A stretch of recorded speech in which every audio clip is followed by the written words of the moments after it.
This is Democracy Now!, democracynow.org. This is War, Peace, and the Presidency. I'm Amy Goodman with Juan Gonzalez. In Washington, D.C., thousands of protesters are planning to march on Capitol Hill today, busing in from around the country to protest Israeli Prime Minister Benjamin Netanyahu's address to a joint session of Congress. There were a number of protests on Tuesday. On Capitol Hill, 400 Jewish activists, including over a dozen rabbis, were arrested during a sit-in inside the Capitol to protest Netanyahu's visit and to demand an immediate U.S. weapons embargo on Israel. The protest was organized by Jewish Voice for Peace. I'm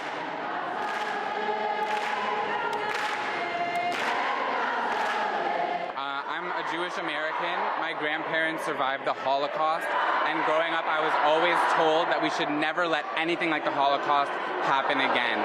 That's why I'm here today protesting the genocide of the Palestinian people and calling on our government to enact an arms embargo on Israel and send no more weapons to the Israeli military. We're here to say we don't want our tax dollars funding genocide. We are willing to put our bodies on the line to say that our Jewish values and our values as people mean that we cannot be funding them.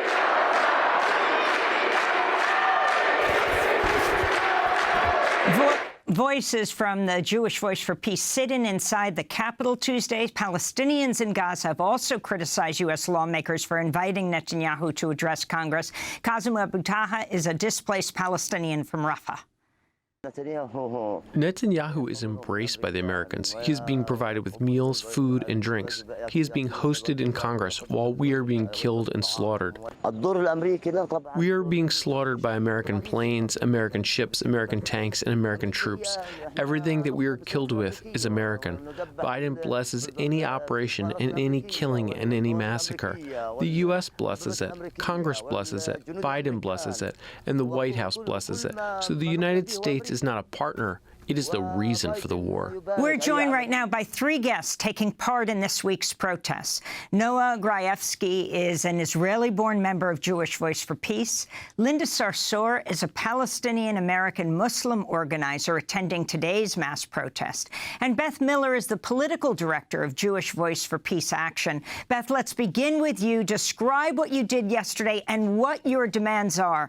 Now, dozens of Congress members and senators, not to mention Kamala Harris herself, who is the person who would be presiding over this joint session of Congress, but because Netanyahu is addressing, will not be there.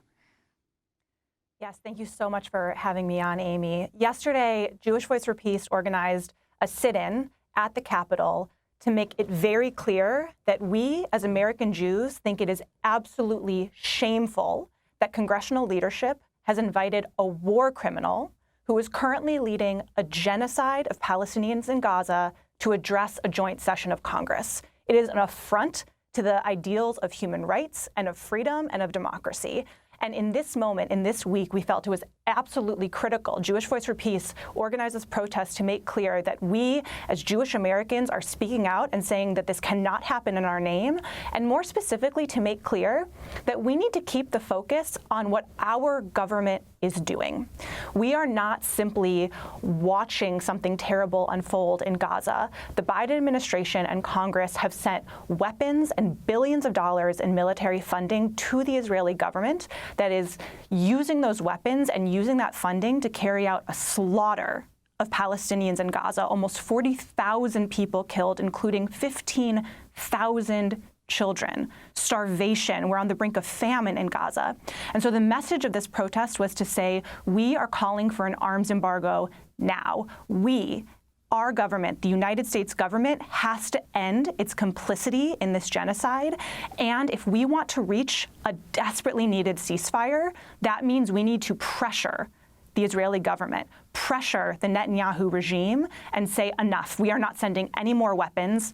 We're enacting an arms embargo now. And that was the clear message of this protest.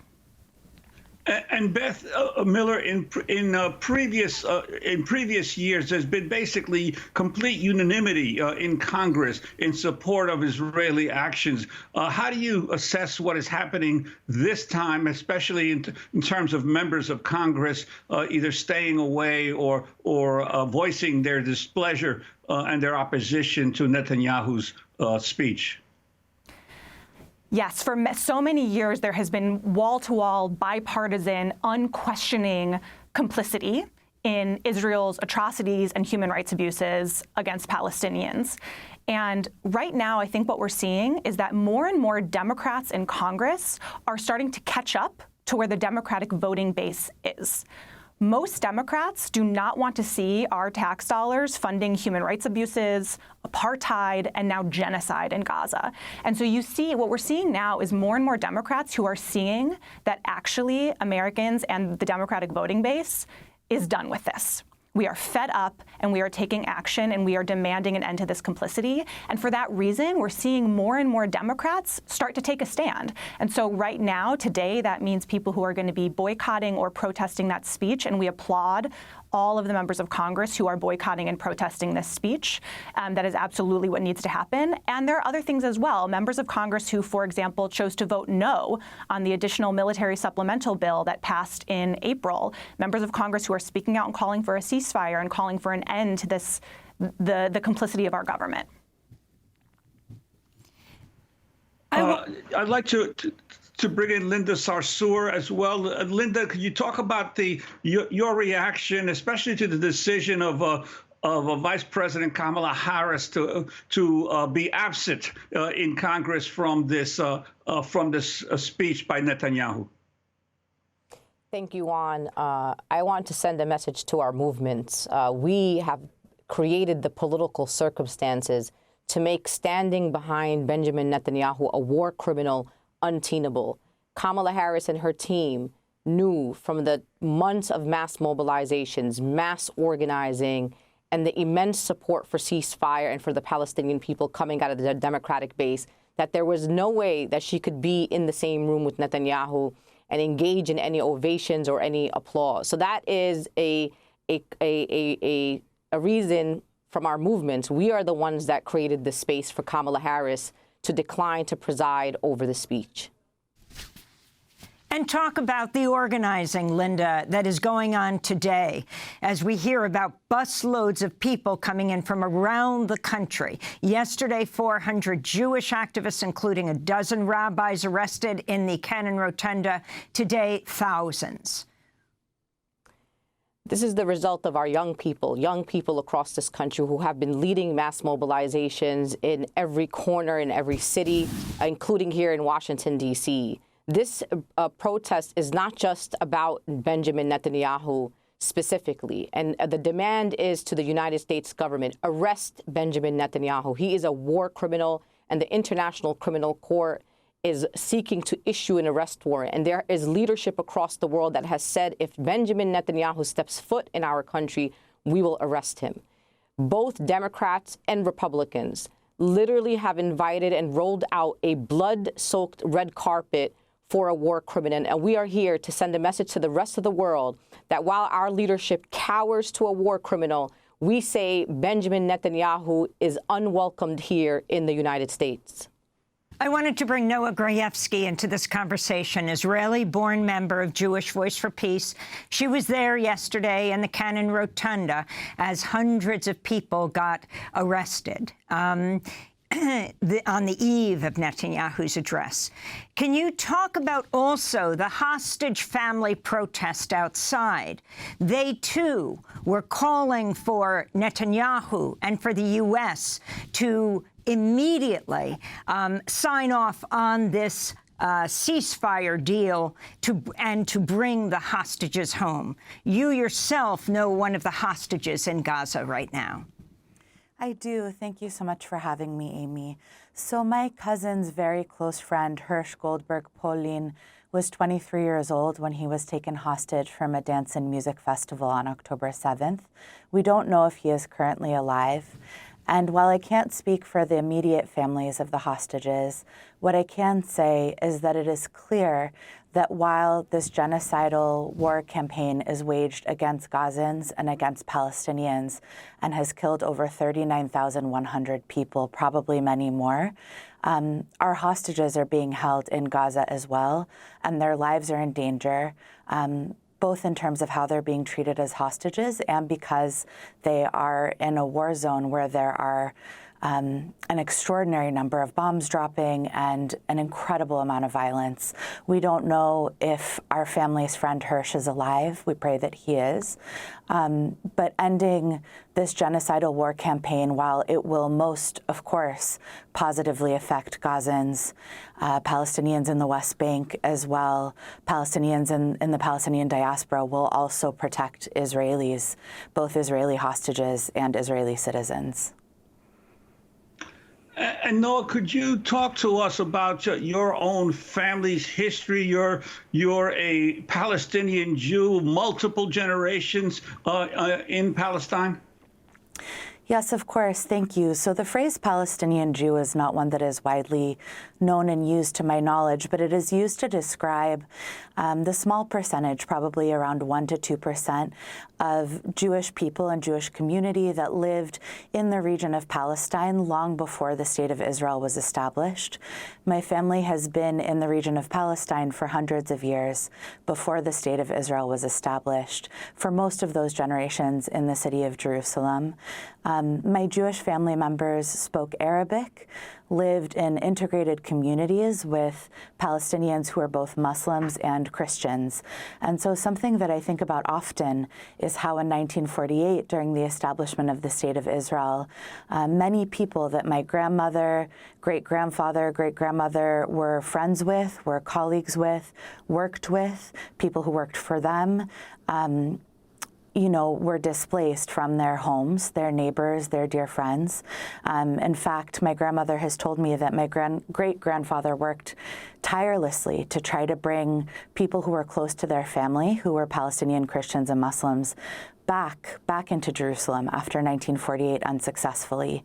And so when I see ceaseless bombs dropping, famine escalating, viruses spreading among refugees in Gaza, and violence against refugees in the West Bank, I feel personally both responsible and implicated because the same Palestinian, Arab, Muslim, and Christian families and their descendants who protected my Jewish family for generations and who were good neighbors to my Jewish family for generations, I imagine are those who are being slaughtered. And while they were my grandmother's and great-grandfather's and great-grandmother's friends and neighbors, and while they were at times protected by their friends and neighbors and allowed to gain economic security and a fair and equal standing within society, I feel that it is my responsibility as the descendant of my lineage to make sure to be vocal and take risks to protect their safety.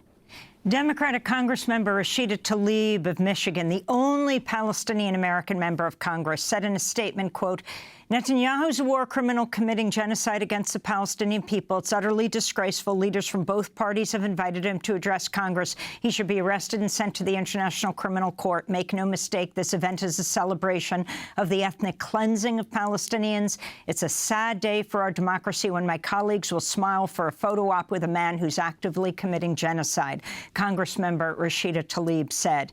Linda Sarsour, we're going to end with you. While Kamala Harris is not there today, not presiding over this joint session of Congress, and many dozens of Congress members and senators are boycotting. She will meet with him tomorrow, as will President Biden. Your final thoughts, what do you want her to say? I just want to make sure that we put this on the record that Joe Biden is also a war criminal. So I was not even surprised to see that there was an invitation to Benjamin Netanyahu to address Congress. And yes, Kamala Harris will be meeting privately with Benjamin Netanyahu, and we want her to say the things that need to be said. Kamala understands what is needed. And if she wants to become the next president of the United States of America, she has to demonstrate to our base, to Arab and Muslim and Palestinian American voters, to pro-ceasefire voters across the country, that she is going to disassociate from the policies of Joe Biden. She has to demand a permanent ceasefire, no temporary ceases, we want a permanent ceasefire. We also want the release of hostages, including Palestinian hostages. That is very important demand that Kamala Harris needs to present to Benjamin Netanyahu. And she also needs to support the an increased aid to the Palestinian people. There is famine, there is disease that is outbreak all across the Gaza Strip. So we need to make sure that all routes are open. And Kamala has to reaffirm her commitment to the self-determination of the Palestinian people. We will not take anything less, and we will continue to push her on an arms embargo. We have had support from members of Congress in ways we've never seen before. We need to stop all military aid to Israel, and we know that we have the support of the American people in this. The people in this country are suffering economically. Instead of sending billions of our taxpayer dollars to bomb and kill Palestinian men, women, and children, let's keep that money at home and help alleviate the suffering of the American people. So we're watching Kamala Harris. We want to see what she's going to do. We want to see if she's different than Joe Biden, because I will tell you this much. The Democratic Party knew that it was untenable to keep Joe Biden at the top of the ticket, that they were going to lose key states like Michigan and Wisconsin and Georgia and Arizona and Pennsylvania because our communities were not going to vote for a war criminal. And so our movements right now are wait and see with Kamala Harris over the next few weeks to see how she is going to be different than Joe Biden on Gaza. The killing continues. Over 90 people in Khan Yunis just in the last 24 hours were slaughtered. And we want this to end now.